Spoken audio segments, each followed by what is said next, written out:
10 दिसंबर को मनाया जाता है, लेकिन भारत के हम सभी लोगों के लिए उन्होंने ये अनुमति दी कि हम लगभग 1 महीना पहले उनका जन्म दिवस उनके साथ मना सके, उनके सानिध्य में मना सके।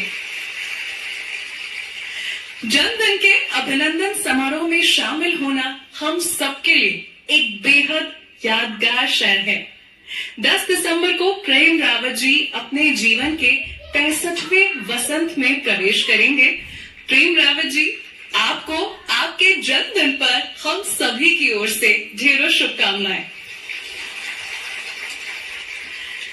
पिछले 56 सालों से भी अधिक समय से प्रेम रावत जी बिना रुके, बिना थके लगातार ये प्रयास कर रहे हैं कि शांति का ये संदेश हर एक मनुष्य के लिए संभव हो सके।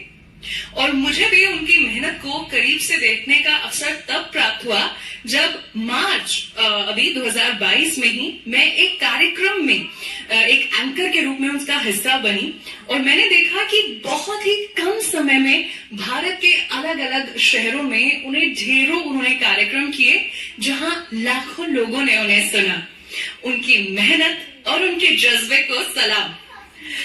मैंने महसूस किया कि शांति के संदेश के प्रचार प्रसार के प्रति उनकी लगन, उनकी मेहनत, उनका जोश और उनका पैशन दिन प्रतिदिन बढ़ता जा रहा है। इसका परिणाम यह है कि आज उनका संदेश 100 से भी अधिक देशों में सुना जाता है और 70 से भी अधिक भाषाओं में उपलब्ध है। संदेश का प्रभाव ऐसा है कि उनके पीस एजुकेशन प्रोग्राम की वजह से विश्व के कई जेलों में बंदी भाई बहनों पर बहुत ही सकारात्मक असर पड़ा। और भारत के तेलंगाना राज्य की बात करें तो वहां तो 5 जेलों को बंद करने की नौबत आ गई। उनके परिश्रम का ही ये फल है कि उनका कार्यक्रम दुनिया के किसी भी कोने में क्यों ना हो रहा हो, हम अपनी सुविधा अनुसार अपने घर पर बैठकर उन्हें लाइव सुन सकते हैं, जैसे कि आज आप टाइमलेस टुडे या अंजन टीवी पर देख पा रहे हैं।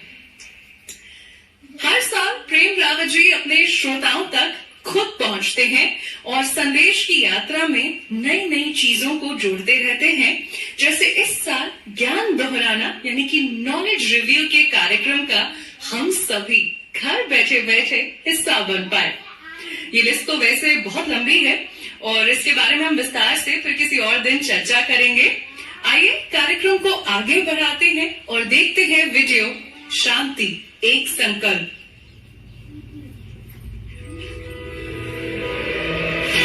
संसार के एक एक मनुष्य के जीवन में शांति की संभावना ले जाने के लिए एक संकल्प लिया गया।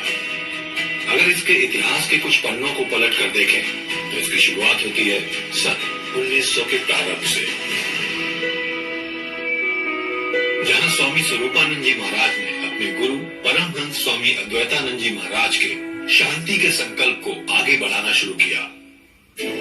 साल 1900 नवंबर की 8 तारीख उत्तराखंड में जन्मे श्री हंस राम सिंह रावत, श्री रंजीत सिंह रावत और श्रीमती कालिंदी देवी के इस पुत्र की शांति की प्यास समाप्त हुई सन 1923 में, जब उन्हें उनके गुरु स्वामी स्वरूपानंद जी महाराज ने उन्हें शांति से परिचित कराया। 1926 में उनके गुरु की आज्ञा से उन्होंने पूरे भारतवर्ष में इस संदेश को आगे ले जाने का संकल्प लिया और उसके बाद लोगों ने उन्हें श्री हंस जी महाराज के नाम से पहचाना। श्री महाराज जी एक एक व्यक्ति के पास जा करके, कभी दुकान पर जा करके, खेत में जा करके, छोटी छोटी जगह पर रहे हैं, साइकिल पे जा करके, कभी पैदल जा करके, कभी बैलगाड़ी में जाकर, कभी घोड़े पर बैठ करके, मतलब जो भी उस समय के साधन थे सबको अपनाते हुए उन्होंने संदेश सुना। और कई बार तो केवल गुड़ चने खा करके, पानी पी करके भी उन्होंने समय बिताया है, समय गुजारा, फिर भी लोगों को सुनाया। संकल्पित पुरुषों की इस घड़ी में एक नाम और जुड़ने जा रहा था। कनखल हरिद्वार में 10 दिसंबर 1957 को श्री हंस जी महाराज के घर में प्रेमपाल सिंह रावत का जन्म हुआ। प्रेम बचपन से ही विलक्षण प्रकृति के थे। जो छोटी सी उम्र से ही अपने पिता और गुरु श्री हंस जी महाराज के इवेंट्स में भाग लिया करते थे। परेड ग्राउंड में देहरादून में आयोजन हुआ, जिसमें कि प्रेम रावत जी उस समय पढ़ते थे और वो बहुत ही अटक प्रयास किए श्री हंस जी महाराज जी का प्रोग्राम सक्सेस हो, जगह जगह जाते थे, कई जगह हम लोगों को भी साथ ले आते थे। तो उस समय मेरे को बहुत आश्चर्य लगता था कि उस समय में हमको ये लगता था कि छोटे बच्चे हैं और इतना कैसे कर रहे हैं। साल 1966 जब श्री हंस जी महाराज का शरीर पूरा हुआ, लेकिन शांति संदेश न पहले रुका था और न अब रुका। तारीख थी 31 जुलाई 1966 जब प्रेम रावत जी ने महज 9 साल की उम्र में इस संदेश को लोगों तक ले जाने का संकल्प लिया। श्री महाराज जी का शरीर पूरा हुआ तो ये था कि हमारे पास कोई है जिनसे हम अपनी बात कह सकते हैं, पूछ सकते हैं कि वो हमारा साथ हमारे से छूट गया। लेकिन श्री महाराज जी की फिर वही बात याद आती थी कि प्रेम रावत जी सब कुछ करेंगे, और उन्होंने वाकई इतनी जल्दी सब कुछ संभाल लिया ना, तो वो बहुत समय नहीं मिला इस चीज को एहसास करने का कि श्री महाराज जी चले गए। साल 1971 प्रेम रावत जी की उम्र महज 13 साल। शांति के संदेश के प्रसार में एक नया अध्याय जुड़ने जा रहा था। प्रेम रावत जी पहली बार शांति के संदेश को भारत से बाहर ले जा रहे थे। साल दर साल बीतते गए और प्रेम रावत जी का संदेश धीरे धीरे संसार के हर देशों में पहुंचने लगा, और साथ ही उनके प्रयासों के लिए दुनिया भर के कई देशों ने उन्हें सम्मानित किया। प्रेम रावत फाउंडेशन के तहत एक और मानवीय प्रयास की शुरुआत हुई। तो बड़े होकर के तुम क्या करना चाहते हो? जी हम पुलिस बनना चाहते हैं। पुलिस में? सबको? नहीं वैसा नहीं, मतलब देश की रक्षा करना चाहते हैं। अच्छा, नागरिकों? हाँ। प्रेम रावत जी के 15,000 घंटों की हवाई जहाज उड़ान के साथ साथ उनकी लेखनी ने शांति संदेश को एक नई उड़ान दी।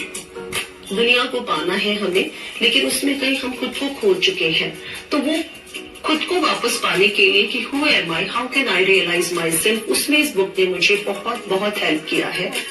शांति संदेश हमेशा से एक ही रहा, लेकिन उसका प्रसार आधुनिक तकनीकी के साथ साथ नवीनतम से नवीनतम होता गया और संसार के हर वर्ग के लोगों तक पहुंचने लगा। मेरा 302 का सजा है और आजीवन का सजा मिला है मुझे, और अंजन टीवी के माध्यम से भी सुना और प्रोजेक्टर के माध्यम से भी सुना। तो सुनने के बाद अंदर एक प्यास सी जगी। प्रेम रावत जी का संदेश एकदम सरल है, जो हर बच्चे से लेके बुजुर्ग तक सबको समझ में आने वाला है। उन सब में से मैं भी एक हूँ। मेरे में बहुत सारे बदलाव आए हैं और मैं वैसी ही जिंदगी जीने की अपेक्षा रखता हूँ भविष्य में। मेरे तरफ से दिल से मैं उनको धन्यवाद देता हूँ और प्रार्थना करता हूँ कि प्रेम रावत जी सफल हो और हम भी सफल हों उनके जरिए।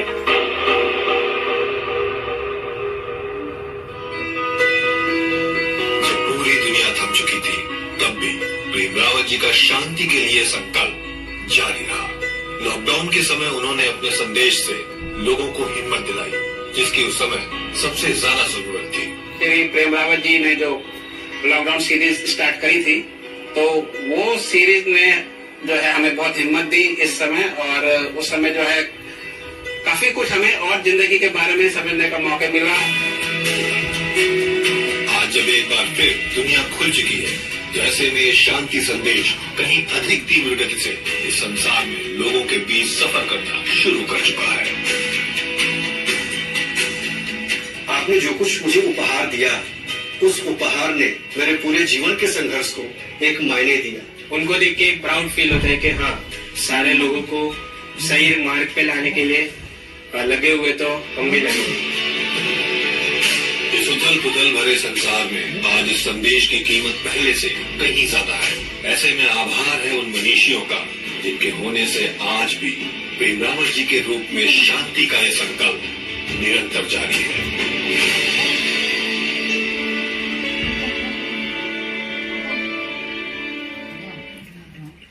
और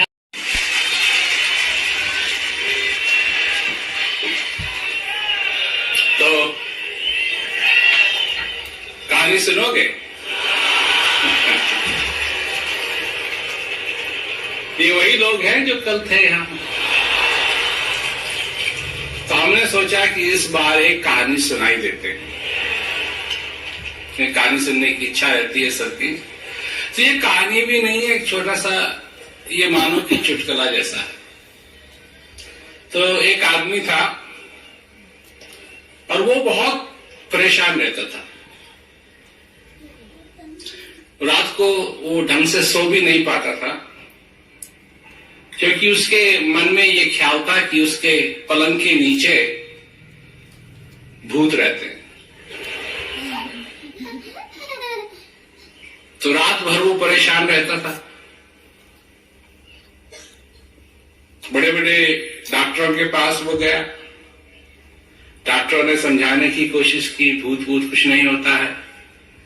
फिर भी जब रात होती थी, अपने पलंग पर लेटता था, उसके मन में वही ख्याल आता था कि नीचे, मेरे पलंग के नीचे भूत हैं। तो ऐसे करते करते उसके बुरे हाल होते गए और वो जगह जगह जाता रहा लोगों के पास, पर किसी ने भी उसकी समस्या को समाधान नहीं दिया, नहीं हुआ। एक दिन गुरु महाराज उसके गांव में आए। तो जब वो आए तो उसने सोचा कि मैं भी जाऊं, मेरा हो सकता है कि मेरी समस्या का समाधान वो कर दे। तब उसने सोचा कि हो सकता है कि नहीं, मेरी समस्या का कोई समाधान ही नहीं हो सकता। लोगों ने फिर उसको प्रेरणा दी कि नहीं जाओ जाओ, देखो, पूछो, अपनी समस्या गुरु महाराज जी के आगे रखो। तो वो जैसे तैसे करके पहुंचा। उसने अपनी समस्या गुरु महाराज जी के आगे रखी। गुरु महाराज जी ने उसको एक बहुत ही आसान बात बताई और उसकी समस्या का हल हो गया। रात को वो गया अपने घर, जैसा गुरु महाराज जी ने कहा था वैसे ही उसने किया, ठाठ से सोया। दूसरे दिन भी उसको बड़ी अच्छी नींद आई, चेहरा उसका चमकने लगा। गांव में लोग पूछने लगे, भाई तू तो ठीक हो गया है, तू बहुत चमक रहा है, क्या हो रहा है, क्या हुआ? तो उसने कहा कि गुरु महाराज जी की कृपा हुई, मैंने अपनी समस्या उनके आगे रखी, उन्होंने मेरे को हल बताया, मैंने वही किया जो उन्होंने कहा और मेरी समस्या हल हो गई। तो लोगों ने पूछा कि क्या कहा उन्होंने भूत के बारे में? उन्होंने क्या कहा? उन्होंने कहा कि जो मेरे चरपाई के जो चार पैर हैं उनको काट दे। जब काट दिए मैंने तो जगह ही नहीं थी, कहां रहते हैं भूत?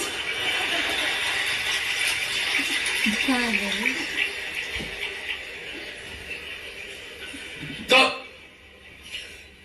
ये एक बात है,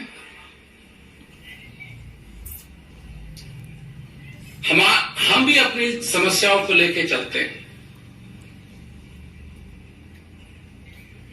शिष्य कोई भी हो, शिष्य तो हैं हम, कहीं ना कहीं कुछ ना कुछ तो सीखते रहते हैं सारे दिन। नई चीज सीखते हैं, कोई चीज का पता नहीं होता है तो उसको सीखते हैं।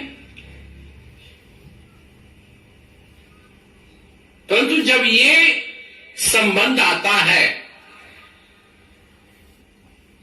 जानने का, समझने का, किसी के पास हम जाते हैं जो कहा है कि गुरु पहिया लागू नाम लखाए दीजिए रे, घट अंधियारा नैन नहीं सूझे, ज्ञान का दीप जगाए दीजो रे, गुरु पहिया लागू नाम लखाए दीजो रे। इतना अंधेरा है कि मैं देख नहीं पा रहा हूं कि क्या है क्या नहीं है। वो तो एक भजन है, कितने ही लोग हैं इस संसार में जो दुख के कारण बैठे हुए हैं। हर रोज वो दुखी होते हैं, अपने भाग्य को कोसते हैं। नहीं? बहुत साल पहले काठमांडू में मैं प्रोग्राम कर रहा था। मैंने लोगों से पूछा, मैंने कहा कितने लोग हैं यहां जो अपने को भाग्यशाली नहीं समझते हैं?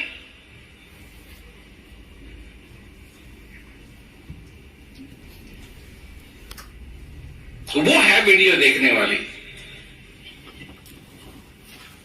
क्योंकि कितने ही लोगों ने हाथ ऊपर किए जब मैंने ये प्रश्न पूछा। अपने कर्म को खोजते हैं, कोसते हैं, अपने भाग्य को कोसते हैं,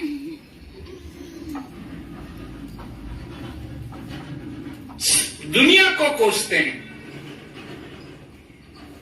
भगवान को कोसते हैं। और बीच में समझाने वाले, कहने वाले, उनकी भी कमी नहीं है। तेरे सिर पे सनित्र चढ़ा है, तेरे सिर पे ये चढ़ा है, तेरे सिर पे ये चढ़ा है, तेरे सिर पे ये चढ़ा है, तू अब ये कर ले, वो कर ले, और वो कर ले, और वो कर ले, वो कर ले, और वो कर ले, और वो कर ले, और वो कर ले, और वो कर ले।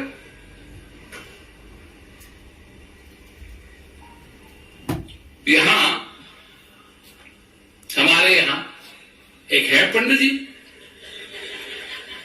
तो उन्होंने रिक्वेस्ट भेजी कि जी ये बांधे। मैंने कहा बांधो, क्या फर्क पड़ता है? अब ये तो है नहीं कि इसकी बोझ से मेरे को कोई दिक्कत होगी। बात थी उनकी, ताकि वो कुछ कह सके, और उन्होंने कहा भी। ये एक बहाना था।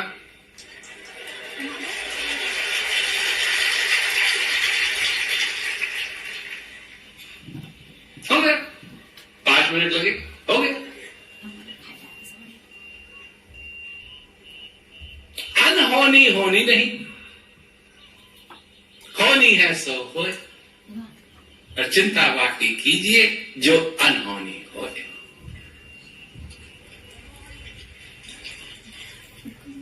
तो अगर इसी को लिया जाए,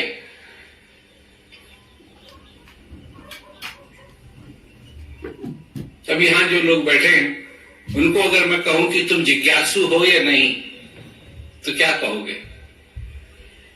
हैं? बहुत थोड़े से हैं।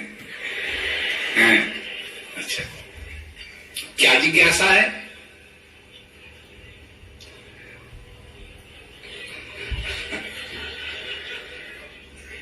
ये तो नहीं है कि किसी को लड़का चाहिए, किसी को जमीन चाहिए, किसी को तरक्की चाहिए, किसी को ये चाहिए, किसी को वो चाहिए।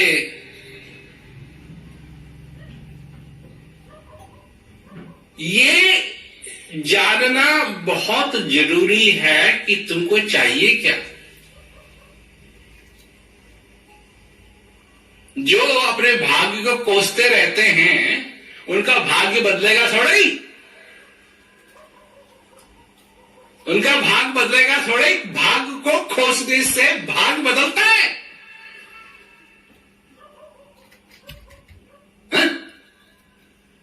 अगर भाग को कोसने से भाग बदलता है तो हमको भी सभी को कोसना चाहिए।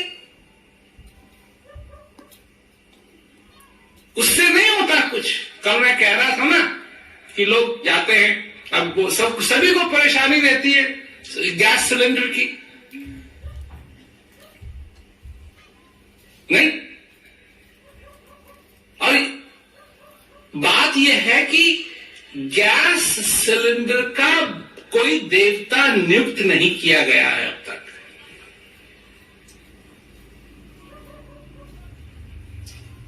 इंद्र क्या कहते हैं, बारिश का देवता है, वायु का देवता है, सूरज देवता है, चंद्रमा देवता है, गैस सिलेंडर का क्यों नहीं है?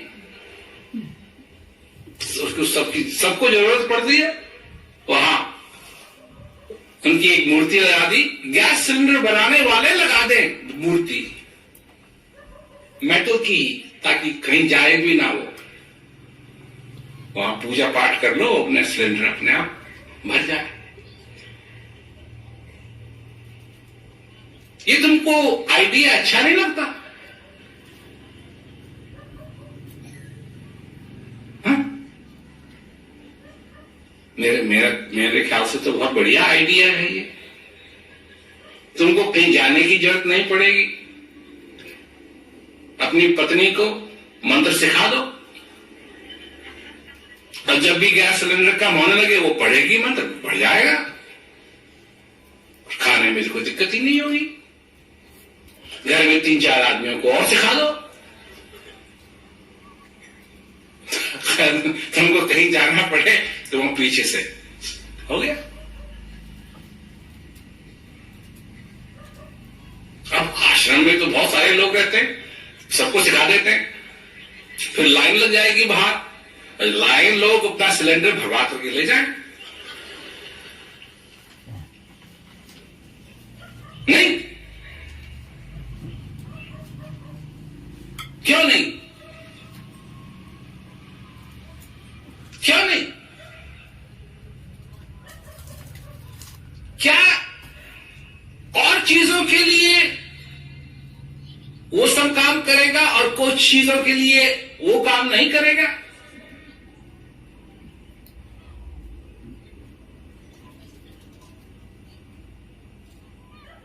क्योंकि तुमको अच्छे तरीके से मालूम है कि वो काम नहीं करेगा।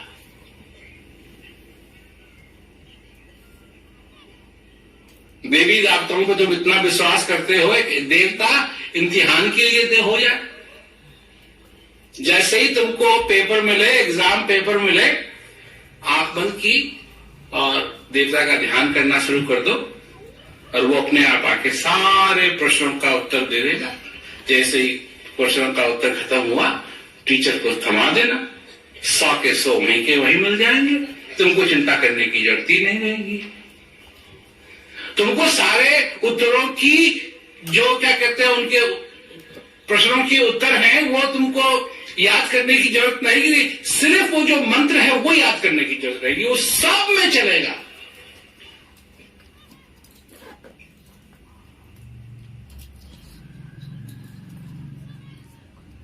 तो ये अच्छी तरीके से मालूम है कि ऐसा भी नहीं होगा।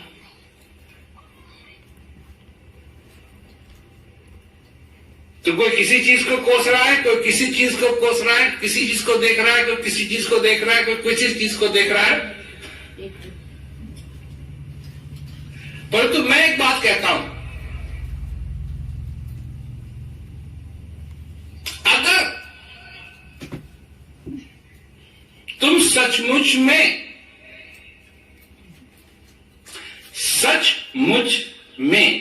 मैं धीरे धीरे बोलूंगा ताकि इसका ट्रांसलेशन अच्छी तरीके से हो सके, क्योंकि बहुत सारे देश के लोग सुन रहे हैं।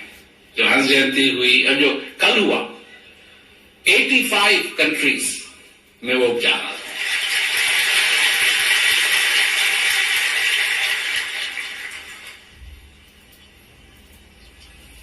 तो धीरे धीरे बोलूंगा। क्या होना चाहिए? तुम्हारे पास, अगर तुम गुरु से कुछ सीखना चाहते हो,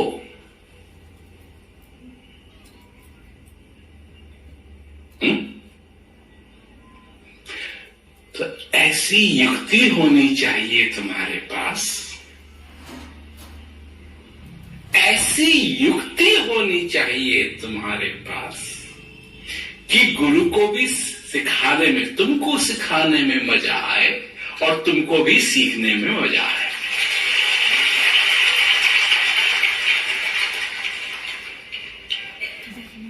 समझ रहे हो मैं क्या कह रहा हूं? इस तरफ तो किसी का ख्याल जाता ही नहीं।